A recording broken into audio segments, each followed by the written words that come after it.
What problems are troubling you? What's frustrating you, bothering you, worrying you? Want solutions? Want answers? Welcome to Here We Come to Save the Day, hosted by David Adelson. This podcast is dedicated to solving everyday and global problems in an uplifting, fun, enjoyable way. There is a solution to whatever's troubling you. Ask your questions, and we'll do our best to give you practical, useful, workable solutions you can use starting today. Join us now with David's special guest experts who will share their own experiences, life lessons, and practical strategies for creating the life you long for. Start living your best life today, right now, with David Adelson and friends. Welcome to another exciting episode and fun, we hope, of Here We Come to Save the Day. Today we're going to be talking with Moira Shepard, and we're going to be talking about several things, including building confidence and, how to build it fast, how to build it quick. But most importantly, we want to talk about faith. Welcome, Moira. What do you feel is the most important benefit of having faith in yourself and in your future? I think the most important benefit of having faith in yourself and in the future is that it gives you more peace of mind on a day-to-day basis. And often when you feel uncertain about what's next, about what's coming, you tend to kind of shut down and play small and do as little as possible for fear of making a mistake that you can't rectify in uncertain times. And times like what we're living in now can bring out the best in us. And the way that happens is when we start having more faith in ourselves and in life. Great. So this is what we're going to be talking about, and not just the theory about it, but actually how to steps. We're going to be talking about steps you can take to build faith in yourself and your life and the world. So I want to tell you a little bit about, again, thank you, Moira, for being here. It's so great to see you again. And I want to read a little bit here and tell people who you are. So confidence expert Moira Shepard received a calling to heal the world when she had been confined to bed by a back injury for 7 years. Wow. Interesting. Okay. The call jump-started her journey to a successful career helping coaches, healers, speakers, and writers to build the confidence they need to share their gifts.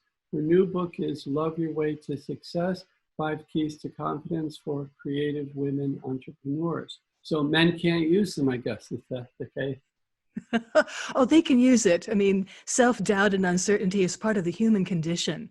But what I've found is that women in particular have challenges around confidence that men never have to deal with. I've never met a man who says, oh my God, I hate my thighs. Or, I don't feel worthy of charging money for spiritual work. I've never heard a man say that. I've heard men say that all the time. I guess we must talk to a different crowd, but... I talk to the neurotic bunch. Well, in that respect, there's a lot of that going around, and the material in the book can help men or women. It's just women are more likely to turn to help, to ask for help when they're having a challenge. Confidence. Men often try to, play a lone hand, and that's okay. I respect the process. So I'm focusing on helping the people who are most open to being helped. And that makes sense. And I will agree that even though I've heard men say, I don't know how I can, they don't always reach out for help. So I think that's excellent. So let's get right to it. I want to talk about this faith thing. I'm a meditation teacher, and years ago, one of the key things that I learned is that for one to advance and progress, one has to have faith in oneself, that you can do it. One has to have faith in whoever's teaching you, whether it's a mentor or a guru or whoever, that they have the knowledge and the ability to get you where you need to go. And the third level of faith was you have to have faith in God, or whatever you want to call that, life, the world, whatever it is. You need to have faith that you're being protected, that there's a reason that everything actually works out in the end. And that's what saves your psychology during the times like this, when things are going very crazy in the world, very nuts in the world. So what I love about and what I want to talk to you about is, A, do you concur? And then B, let's get into steps that people can take to help develop faith, because I think a lot of people's faith have been shaken in so many ways for the last decade or two. So. Yeah, I agree. Faith is one of the most important components of the way you approach life. Because when you have faith, it starts edging out the fear, the natural fear that most of us have when something new and strange happens, when something unfamiliar starts unfolding, when plans don't go the way you thought they would. These are all things that can make us lose faith in ourselves, make us lose faith in our future, make us lose faith in life or God or science with a capital S, or whatever you call that which is greater than yourself. And I think that's essential to stay sane and to be effective in the world. Because without faith, it's very hard to take action. Yeah, I agree. I think that I was nodding my head and realizing that doesn't come off on the podcast. So yeah, I completely agree. You have to have faith. I think you have to have faith that there is something that's, I don't know if you want to say making sense, that there is a happy ending at the end, that everything is working out, that there's, I think, to justify things, that there's a reason for what's going on. I remember when I was growing up, one of the challenges that I had was that, you know, I kind of got from my mother, which is she found it very hard to trust or believe in God because she could see children being born with debilitating diseases. And she said, what kind of God would do that? And that made sense. Her argument against it, I didn't believe it. I understood the argument, but I thought there was some missing ingredient. And then in my early 20s, when I started meditating, doing TM, and became a TM teacher, I learned about karma and reincarnation. And as soon as you put those two things in there, which turned out were originally in the Bible, it was part of the things that Christ taught, but it got taken out in the 300s or 400s or something, because we don't need to go there. But as soon as you put those things in, then it makes sense. You know, if somebody gets on the bus and rides with us on the bus, and then they get off the bus, we have a very limited view of their entire life. We don't, so whatever happened on the bus may or may not make sense. But if you could see the whole journey, you could see, oh, they went to this shop, they did this thing that maybe was a mistake, and on and on. So I think that that's an important part of understanding about faith. But let's cut to the chase. If somebody comes to you and says, I don't have faith, the way you wrote it was, I don't have faith in myself, I don't have faith in my future. How do you work with them? What information do you give them? Do you hold your hand? Do you give them a cupcake? Or what do you do here? Cupcakes are a great idea. I find whatever is wrong, a cupcake will help. But that's for people who are more talented at baking than I am. What I invite them to do is to get real with their feelings, first of all, to acknowledge I'm losing faith, so I'm feeling frightened. I'm feeling uncertain about the future. I'm worried that something bad is going to happen that I'm not going to be able to handle, or I feel like I'm in this alone. So I kind of dig down a little on what exactly is frightening you, because I found in the work that I do, which is a kind of energy healing that involves quantum physics, is that when you observe something, it automatically starts to heal. So I just bring their concerns and bring their emotions into the middle of the room, as it were, and just acknowledge, okay, these are the feelings that I'm feeling right now. They're not comfortable, I don't like them, but here they are. What I've learned is that feelings are like smoke signals from your unconscious mind saying, hello, you need to look at this. So I say, okay, let's look at this. And I treat the emotions and the person with respect. And that in itself is very healing. I never try to talk anybody out of their feelings. I never try to explain to them, you shouldn't feel like that, or you shouldn't look at things that way. I find that incredibly disrespectful and does more damage than healing, which is what I'm all about. So we talk about their real concerns. what brought them to the point where they've reached out for help, because usually there's something that made them say, I can't do this alone anymore. I need to talk to somebody. And they come to me because they've gotten to that point. So I ask, what got you to this point? What brought you to my door? Usually there are all kinds of other issues that are tied to that. And in our conversation, in our exploration of the feelings and just allowing them to be in a space of grace, giving them plenty of light and air, the feelings start to dissipate and they start feeling better right away, because all the feelings really want is to be acknowledged just as a person. Really just wants to be acknowledged and said, yes, I see you. I hear you. I understand. It's kind of saddening for me still, after all these years of work, how few people feel seen, heard, listened to, acknowledged, understood. They feel ignored, shunted aside, neglected, betrayed, abandoned. I know what that's like. I've experienced all of those things, so I have nothing but empathy for folks who are caught in that. But I stand in a space of, okay, I am standing in faith that you are just fine the way you are. I am standing in faith that whatever is going on with you, you can handle it. You will find a way. People become immensely resourceful when their back is up against the wall. And I have faith that going forward, as you start projecting the kind of future that you want, as opposed to the future that you don't want, you start creating it.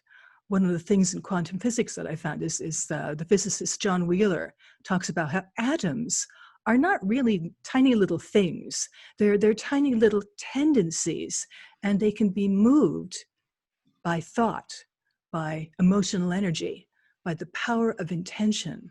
So when you start directing all of your atoms, all of your emotional energy, all of your attention toward what you want and away from what you do not want, what you're hoping to avoid, we're able to start moving forward with a feeling of faith and confidence that somehow this is going to be handled. It's important to realize that every day of our lives is a faith walk. Sometimes seem to be more certain than they are right now while we're having this conversation. But in fact, every day is different. And we are all of us, past masters at navigating the unknown. We've done it every day of our lives, and we're still here. The proof is in your own life. You wake up most mornings and you think, okay, this is how the day is going to go. And sometimes you're right. And sometimes you get surprised. Sometimes in a way that feels good, sometimes in a way that feels bad. But hey, it's a surprise. Wow, I didn't see that coming. So that can often bring us to two kind of possible responses to the unexpected, the surprise. It can be either, oh my God, I can't handle this. This is new. This is unfamiliar. I don't know how to handle this. What'll I do? But there's another more resourceful way to approach the surprise by saying, wow, that's a surprise. Now what? Now what do we do? Instead of even going into the why, because you can make yourself crazy looking for why something happened. Stuff just happens sometimes. And I'm sure on some level, on a very cosmic, universal level, it all has a rhyme and reason. There's all a big wheel or creation or tapestry of creation where every little thread, every little individual, every point of light has its purpose and meaning in the divine design or something like that. But most of that is way outside our realm of perception. The picture is much, much too big for us to see. So instead of saying, why this, why that, demanding justification, demanding reasons why this happened, is a way of withholding forgiveness from life. A way of saying, I'm not going to accept you until you tell me exactly what you've got in mind here. But I really believe what the Zen folks say, why ask why? It's just something to satisfy your ego mind, which is judging whatever's going on as bad or wrong because it's different from what you had in mind. It's different from what you thought was going to happen. So instead of saying why, I find it much more useful to say, here we are, now what? Now what? Yeah. There's always that element when we're surprised where we're thrown into mourning or grief. And I see a lot of that right now in the world. People are thrown into mourning for the way things used to be, even if they didn't like what was going on before. In retrospect, it seems much better than what's going on now. The whole idea that I'm only going to accept this after it has been reasoned and made sense of and parsed and justified in a way that I personally find acceptable, it keeps you from taking action. It keeps you from forgiving yourself for being caught by surprise. I should have foreseen this. It keeps you from forgiving life for catching you flat-footed. It keeps you from forgiving your future for betraying you by not being what you had in mind. These all undermine your confidence. These all undermine your faith, that unforgiveness toward yourself, toward life, toward your future. The end point of all forgiveness processes, it seems to me, is you get to the point of acceptance. Not that you love what happened or that you embrace it or you somehow find the blessing amid all the junk that you're dealing with. But just saying, yep, this is what is right now. This is what's so. Now what? Yeah, I'm going to interrupt here. That's a lot, and I just want to parse out a little bit in no particular order. So I understand that when people come to you, this is the process that you take them through. And what I'm hearing is that people who don't have access to you for whatever reason, and we're looking to save their day today, is that the first thing they can do is stop trying to justify how they feel or feel that they should or should not feel a particular way. But the first thing to do is to sit down and acknowledge, this is how I feel. This is how I feel. There's a process called the peace process that Christian Michelson teaches, and there are other processes, but basically it's just to come to that point of just what you're talking about, Moira, of acceptance of, I'm allowed to have these feelings. It's not that I should, Cary Grant wouldn't have these feelings, or Indiana Jones or somebody wouldn't feel this way, so therefore I'm not supposed to feel. We don't want to judge someone else's. The phrase I just saw recently was that I thought was delightful is, don't take someone else's highlight reel and then pin that on your day to day and your lowest points. And Indiana Jones and even Cary Grant are fictitious characters. Even Cary Grant said in his 50s, he said, everybody wants to be Cary Grant. I want to be Cary Grant. Because it's true, he said that. it was a branding thing. So, and we do aspire to be that, but when we're not having those Cary Grant, or I'm trying to think of somebody who's much Ryan Reynolds. I don't know, somebody more contemporary. I'm not up on that so much, but when we're not having those kinds of things, I mean, one of the delightful things for those who've seen the Avengers movies is Iron Man's pretty neurotic for a lot of it. He's really second guessing himself and making mistakes right and left and feeling bad about it and then overcompensating. And, the whole Civil War movie is just him. I really blew it with this one thing, and now I'm going to bend over backwards. And it doesn't. He keeps trying to be right when he's wrong, and he knows he's wrong, and he's like, and I think, seeing examples of that can help us understand that I'm not happy with the situation that I'm in right this minute. I'm not responding to it in a way that I feel justifies who I am, who I want to be. I'm in guilt, denial, upset, anger, feeling like I have no control over things. So all of those situations, from what I'm hearing from you, Moira, it's the first thing to do is just acknowledge that. Just let that be the case. When your body's in pain, what you want to do is, okay, I'm in pain. What is it? Oh, it's a splinter. All I have to do is take the splinter out. So I love that idea about that. And then the second step is, after we acknowledge it, is to accept it, allow it. Correct. Tell me what you would say secondly.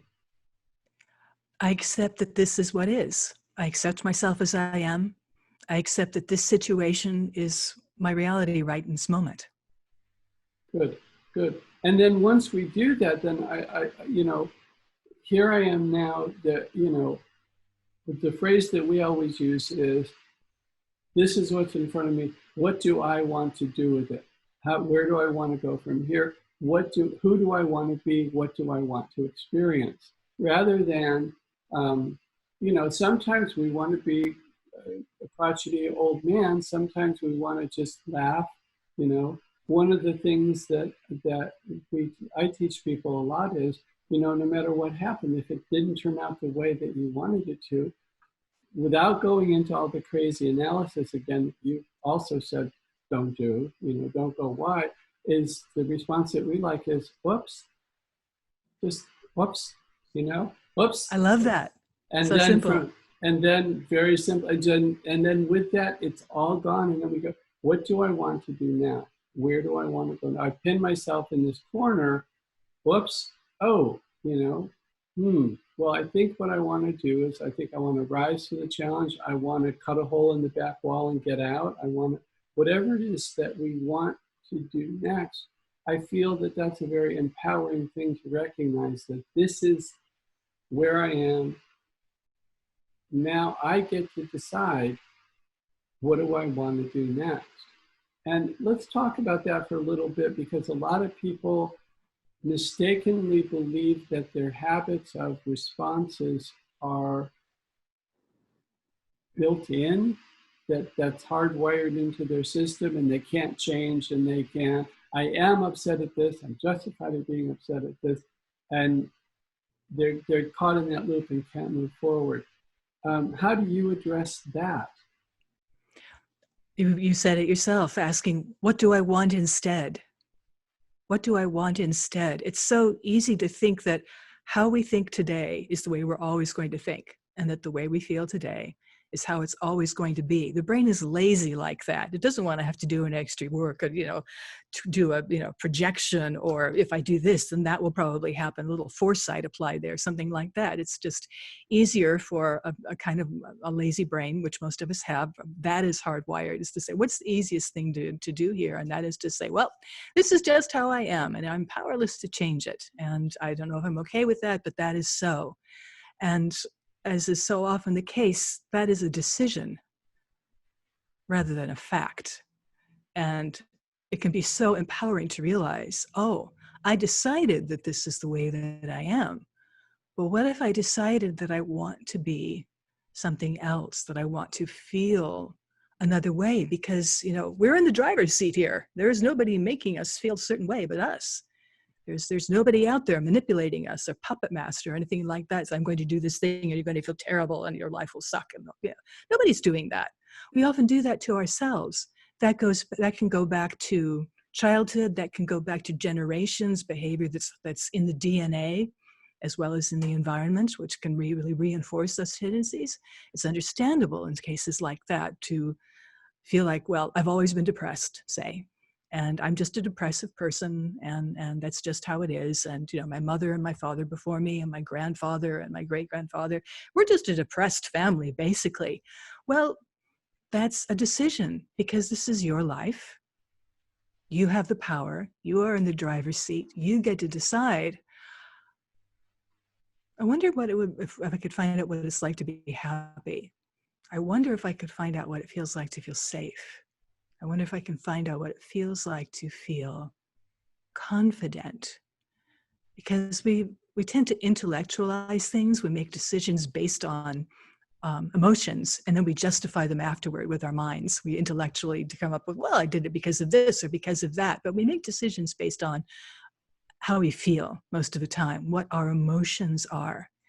And that has its good points and its bad points. Bad points, if you're making an irrevocable decision while you're in a bad mood, you may not make the best irrevocable decision. Thankfully, most decisions are not irrevocable. Things change. They can be revisited, revised, renegotiated. Nothing is forever in the mortal world. But to come to that decision, and that's one of the things that I found about confidence and about faith in oneself and in the world, is that it's a decision. It's not something that you just have or you don't have. It's something that you can cultivate. It's a skill that you can learn. And if it's important enough to you to realize, I'm going to be more effective in the world, I'm going to get better results, I'm going to be able to create the kind of future I want if I go forward in faith, if I start cultivating more trust in myself. I understand the difficulty people have with trusting themselves, because all of us have made decisions in our lives that we look back on and think, what was I thinking? Oh my God, how could I possibly have chosen that? Which makes us second guess ourselves when future decisions of a like nature are to be made, and think, well, I'm not really good at this, or I don't really know what to do, so I'm not going to do anything, which is one of the worst things you can do. Because when you say, I'm not going to do anything, I'm just going to let this thing play out, you usually get, shoved into a corner with one or two really dreadful options, and you don't like either of them. But because you did not take action sooner, those may be the only options available from your point of view, the only options you are able to perceive. There are always more options. We live in a universe full of infinite possibilities. But if you think these are the only options because they're the only ones you can see, you're going to, again, make those choices based on insufficient data, a practice which Sherlock Holmes decries. He said, never make decisions in advance of all the data. The cool thing is we never have all the data, but we can choose to trust that in this moment we have enough to be getting on with. We have enough and we have enough information to take a next step. So it comes down to trusting ourselves. What does the next right step look like to me? What would I like it to be? What would I like my next right step to be? So often we feel like we're out of control, but we have no choice. I want to you covered so many things that I'm thinking I should not get into, but I'm going to touch on real quick. One is, you talked about the lazy brain, and I feel that a lot of people, when they hear the term lazy brain, pass judgment on it because we've been taught to be workaholics by society, by whatever. And I want to point out that the lazy brain is part of nature, and nature always takes, as you know from physics, nature always takes the path of least action. So of course, we want to take the path of least action. And so that's natural for us to do that. So don't bother, again, it's another don't bother to criticize yourself. Even when we hear the word lazy, there's an emotional content to judgmental content, and just dismiss You're that. right. I could have phrased that better. I like the way you say it. We like the least resistance. Yeah, but this is something in society that people talk about, the lazy brain, so I'm glad you brought it up. The other thing is the realization, there's nobody looking over it. We're not in kindergarten anymore. We're not in first grade. We're not in a stage where somebody is looking up over our shoulder telling us we're not printing the letter correctly. There's nobody telling us that the homework wasn't right.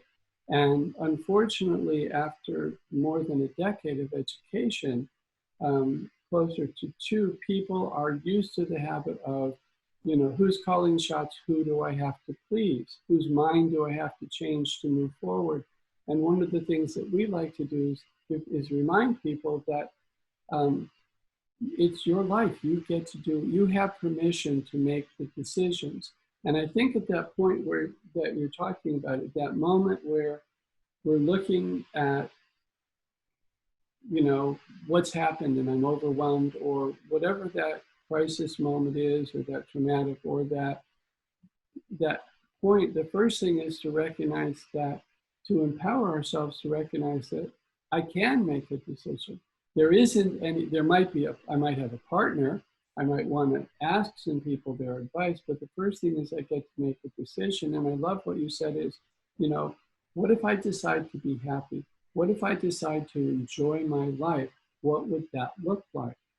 And one of the things that I want to bring out is the first action step, once we make a decision that I'm depressed, my parents were depressed, my grandparents were depressed, I think that's been enough depression. I think let's turn that around. The first thing to do is, I know this is what I've been doing. I don't want to do this anymore. We need to explore and find out, and just as you're saying, gather more information. So the first action step may be to ask everybody we know, how do you stop being depressed?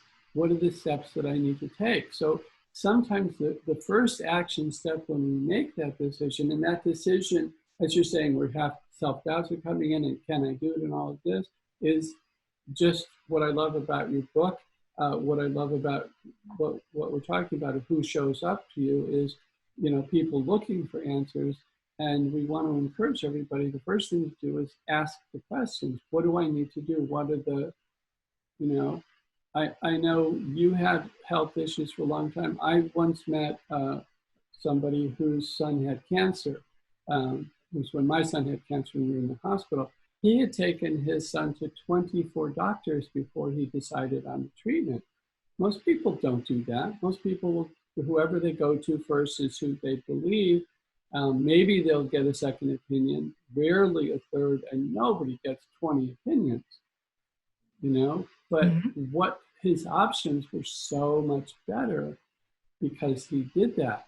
So one of the things to look at, if you go to a doctor, if you say I'm depressed and you go to a doctor, here's Prozac, here's this, here's that, here's the other thing. And maybe that's it. And truthfully, maybe you're depressed because there's an imbalance, but maybe what you need is carrots. So let's assume that at this point people have acknowledged the feeling, they've come to peace with it, they're more accepting of it. Now they're making that decision of what they want to do. They're still shaky about, can I do this or not? But they start doing the action, and you want to build their confidence. You want to build their confidence in themselves and their faith. What's the next step that you would encourage someone to take, internal or external? There are a couple of practices that I offer to people so that help them to feel more confident quickly. I think it's important to recognize that there are certain kinds and degrees of confidence that can only be tapped into by taking action. The tendency so often is to wait until you feel 100% confident before you take action. And since I've never met anybody who feels 100% confident all the time, you're going to have a very long wait, and you're going to be sitting there and thinking, what happened to my future while I was waiting for my confidence to start, boosting up?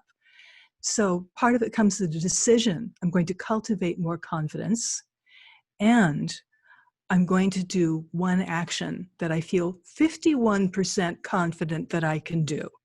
If you're 51% confident that you can pull off the step that you're looking to do, you're good to go. You will learn something along the way, however it plays out. You may learn, oh my gosh, I waited my whole life to do this. Why didn't I start this sooner? This is awesome. Or you may take the step and realize, wow, that is so not what I had in mind. So, okay, that's one less option that's one more option that I can take off the table, because we can get confused by too many options. So we realize, okay, that's a non-starter. Great, you've cleared the deck a little bit. You're free to take action to see how, okay, let's do this, see how this is going to work. One of my teachers, Christopher Howard, talks about taking steps to start creating a new future, a new life, a new job, a new anything for yourself, is to approach it with a feeling of wild experimentation. Let's just do this and see what happens. Now that takes a fair amount of confidence to even come to that mentality. And that is where I help people with techniques and tools to start cultivating more confidence from the inside out. I really believe that confidence is actually our natural state of being.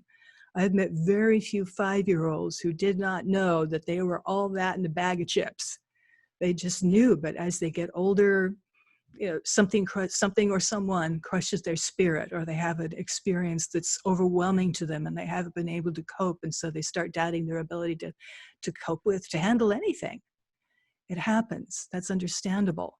So often as we get older, confidence becomes less and less as we have a bigger history of mistakes, of missteps, of looking back and saying, oh man, I wish I'd taken that other road, entirely forgetting that road might not have worked out either. Or it might have taken you in a direction that you did not like at all. One of my favorite sayings is, life's rejections are God's protections. Oh, that's lovely. Life's rejections are God's protections. If something did not work out, it's because A, either something better is waiting for you right around the corner, so just hang on, or B, you're being protected from a painful consequence that you were unable to foresee from where you stood when you made that choice. Yeah, I think that's very powerful, and I like that a lot because there's this whole thing about regrets, which doesn't help at all. Um, because I completely concur with you. I've run into this a lot of people who, you know, with the guidance and information that I get, it's like you have no idea what you were protected from when that thing that you really were dreaming about didn't work out. You know, I have had friends who I had one friend to me. He was offered to try out for an acting role when he was a kid. He was like 9 or something. It was for a TV show in the 60s, and his parents wouldn't let him. And when he was talking about it now, at the time, he could see that, oh yeah, that would have been great and all of this. But later on, looking back, he said he was so grateful that it didn't happen because the person who got the role ended up getting famous at a very early age, then having a whole bunch of problems dealing in the world, getting heavily into drugs and all of this, and having a not very happy life. And when I met the man, and I've known him for 20, 30 years now, he's been going from happy to more happiness because he made the choice. He, you know, I'd known him for, I want to say, about 8 years before I found out that up until 19, he was what we would call the wrong side of the tracks life. I mean, one bad decision after another. And he was one of the classiest, most well-integrated, business-wise successful, wonderful family, everything. But at that point, but if you look at his history, there's nothing, when you look at his history, that would have led you to believe at any point before he was 19 that this was the life that he aggressively decided to have and chose and handpicked. I want to be like this person, this person, this person, this person, and started cultivating that. And the reason I'm using this example is we can all do it no matter where we are now. And I love, Moira, what you're bringing out, because these are great action steps to start with. What else you got? I've got a couple of techniques that I'd love to share if we have time. Yeah, to let's help do people them. feel more confident fast. So when they're 51% sure that they can pull it off, but they're still just, can't quite get there yet, it's okay. Here are a couple of things you can do. One of them involves tapping your thymus, which is the little gland on your breastbone, your sternum, that's about 3 or 4 inches below your throat. If you just tap up and down the breastbone, you'll find a place where you suddenly go, you take a deep breath, your muscles relax. So you just feel like, oh, there's something tender and sensitive here. That's your thymus. We tap the thymus because it makes you feel safe. It's really hard to feel confident if you don't feel safe. So this is kind of a gateway into quick confidence, is the feeling of safety. I've met so many people who've never felt safe in their lives. And that's one of the biggest challenges in terms of gaining more confidence, because without feeling safe, how could you possibly feel confident? So a couple of ways to tap the thymus is just tap it very gently with just a couple of fingertips.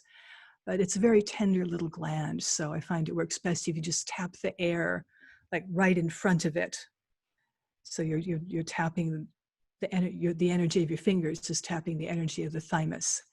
And that creates a feeling of safety in the moment and realizing, I don't know what comes next, but here in this moment, I am okay. Here in this moment, nothing is wrong. Nothing is wrong with me. Nothing is wrong with this moment. So that brings a sense of inner peace and safety that people can tap into very quickly by tapping the thymus.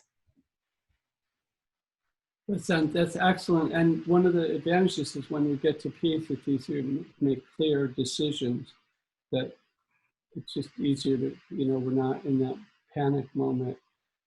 So. Yeah, so I've taught this technique to people, and they use it when the plane is taking off, when they use it when they're about to go on stage and do a presentation. They use it when they're getting ready to go in and have a conversation that they think might be difficult.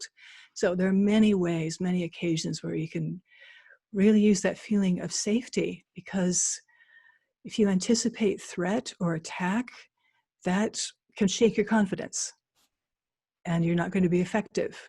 You're not going to be able to stand true to yourself. You're not going to be able to stand strong in the moment. When you feel safe in yourself, when you feel safe in your body, you can go forward with more confidence, knowing that I am okay right here, right now. And I can choose to be okay, however this thing plays out. Excellent. So it gives you the peace to move forward. The other piece that I like to recommend that people seem to really respond well to is when you're feeling downhearted, when you're feeling full of self-doubt, when you're looking at that 51%, I think I can do this action, and you're not quite getting there, or you're just feeling lonely, lost, like nobody cares, or like you're in it alone. I've experienced all those things, and I know everyone has at some point or another. So when you have a low moment, shall we say, one of the most healing things that you can do is stroke your forearms very gently, especially the skin on the inner side of the forearms, under the wrist, just very slowly and very gently. It activates the caring and nurturing circuits in your brain. You start feeling loved and cared for immediately. And what really powers this up is if while you're stroking the forearms, you're also saying to yourself the words that you wish somebody would say to you. Like, it's going to be okay. Or, I love you just the way you are. Or, I'm so proud of you. Or there's cookies in the oven. Or there's cookies in the oven. Yeah, exactly. There's cookies in the oven. When you say that, I can smell the chocolate chip cookies baking in the oven. It's wonderful how suggestible the mind can be. So when you're able to give to yourself the loving words that somehow nobody's ever gotten around to saying to you because they didn't know to, or they didn't care to, or whatever reason, you don't have to go your life without hearing the words you long to hear. You can say them to yourself, and they really land in your nervous system. They really take root in your neural circuitry when you say those loving words while stroking the forearms. I think these are excellent techniques. I want to bring out a couple more points, and the reason that I want to bring them out is I really want to emphasize that when you take it upon yourself to make the decision, even in a state of trauma or fear or overwhelm or whatever is going on, that there are solutions, and if you look for them, you will find them, and Google will help you a lot. And you have a booklet or something you want to give to people that can help them? Did you have, you had listed something, wait a minute, I'll tell you what it is. A confidence building playbook, 3 power moves to share your gifts with the world. Do you have something you want to send people to? Where do they get that? Yes, this is a booklet for people who are entrepreneurs and are looking to get their message out to a wider audience, or people who would like to be entrepreneurs and don't really know how to get started in getting the word out about what they do, how to market or promote themselves. So this guidebook takes you through 3 simple ways to take your vast storehouse of knowledge and distill it down into tiny little bits of valuable information, and suggests different ways for you to get your message out to a wider audience, to a greater number of people. So this is something for entrepreneurs or aspiring entrepreneurs. And there seems to be more and more of those every day. So this is called your Confidence Building Playbook, 3 Power Moves to Share Your Gifts with the World. It's very easy and user-friendly, and it's an entire workbook that will take you through the process of figuring out your first article, your first post, your first audio podcast, whatever, and what to do with it once you've got it going. So I highly recommend it to people who are looking to get the word out on a larger scale from wherever they are in business, whether they're thinking about starting, or looking to expand further. And they can find that at moiracanhelp.com. That's my name. It makes people dyslexic, so I'll spell it for you. Moira, moiracanhelp.com. And you will find the confidence building playbook, as well as a guidebook for your personal life, how to feel more confident right away in your personal life, and many other confidence building resources, all available to you at moiracanhelp.com. And that'll be in the show notes too on the page. Well, thank you for that. Again, I really want to emphasize that once you make the decision to do something and then take any action step forward, that's like, to be truthful, that's like 90% of it right there. You can find the resources that are available. So I want to mention a couple other confidence building resources or things that you can do. There are, okay, one of the things that we offer is free is our peaceandharmonydownload.com. Go to peaceandharmonydownload.com. We have a Peace and Harmony program. It's a quantum energy program, completely silent. It's a video. You just play it in the background 24/7, and hostilities go, including inner hostilities. It just creates inner peace where it's easier for you to move forward. We also, for those who want to have a bigger effect on the world, we sell more powerful systems that can affect your apartment building or your business or your neighborhood or your city or community or country or the world, however big you want. We have systems that we can do. We also have some other programs on Peace and Harmony CO, peaceandharmonycompany.com, that can help, that are quantum programs for confidence. I love what you do, Moira, because you work one-on-one with people. You have a lot of information that's very powerful and valuable. I completely want to support that. I have friends who, there's a flower essence called borage, which is the word B-O-R-A-G-E, which is very good for building courage in people. And you can find that wherever you can find flower essences. For that family who have been depressed for generations, there's a flower essence called zinnia. The whole purpose of that is they point out in it that humans can laugh at themselves. And zinnia is all about bringing back the humor to the situation.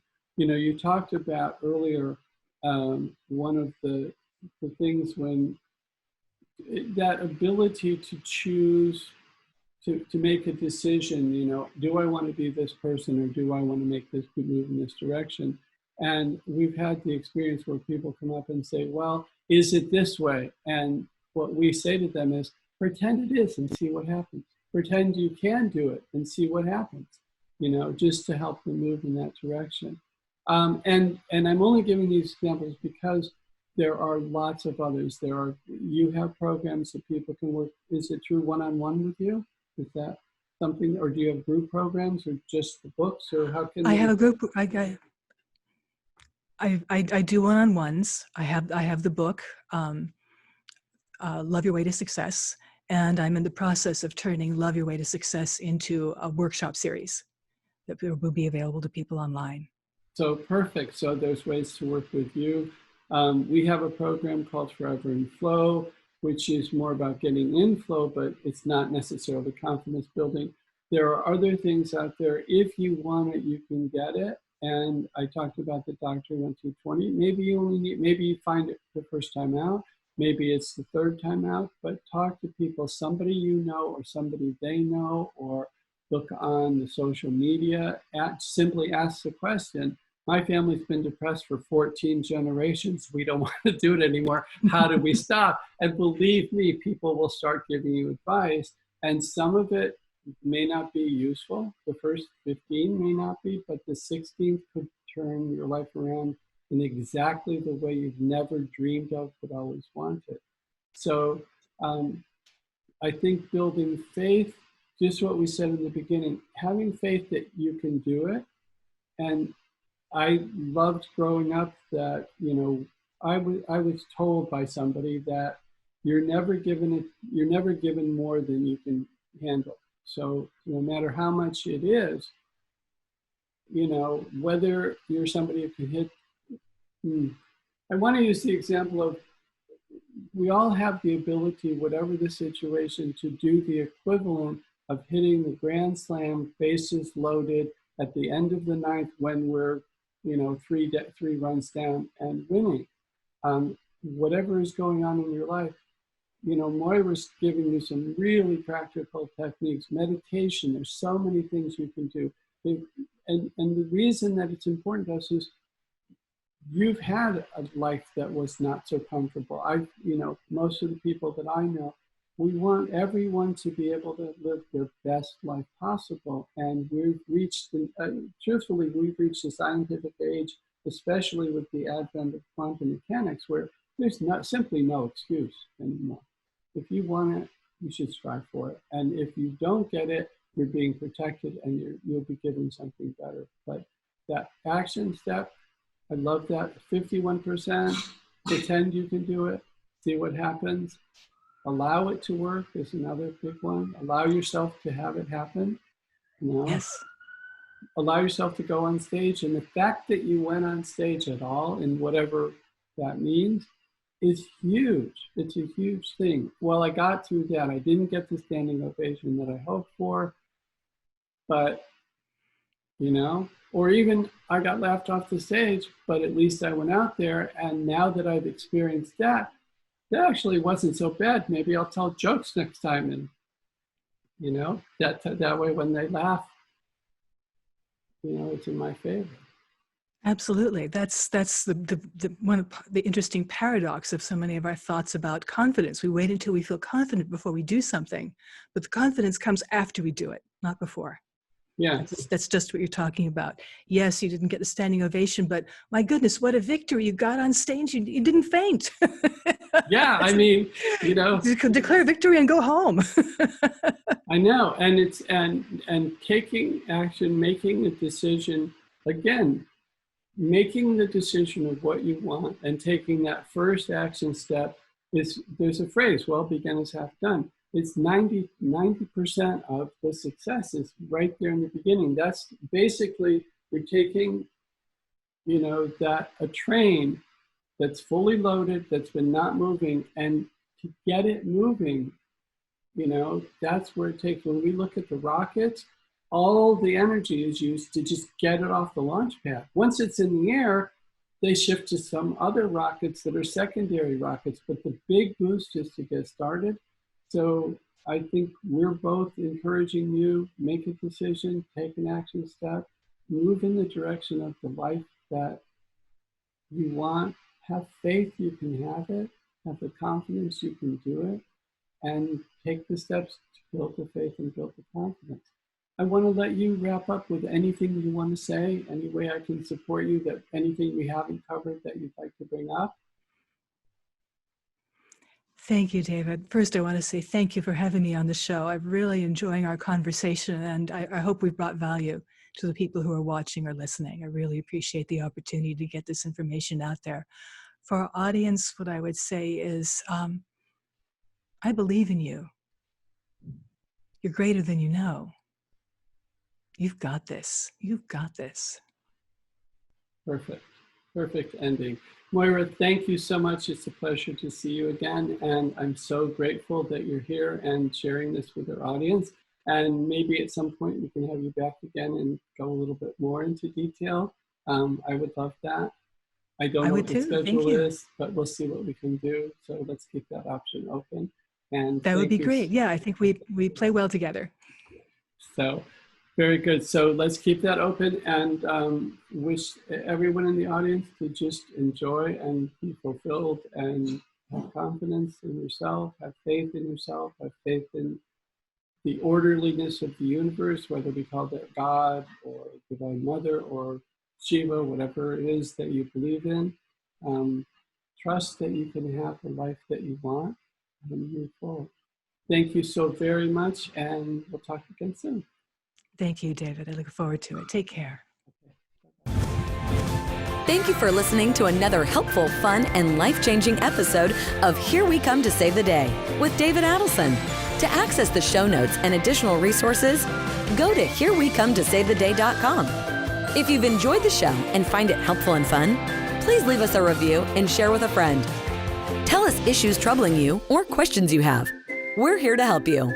That's what Here We Come to Save the Day is all about. Till next time.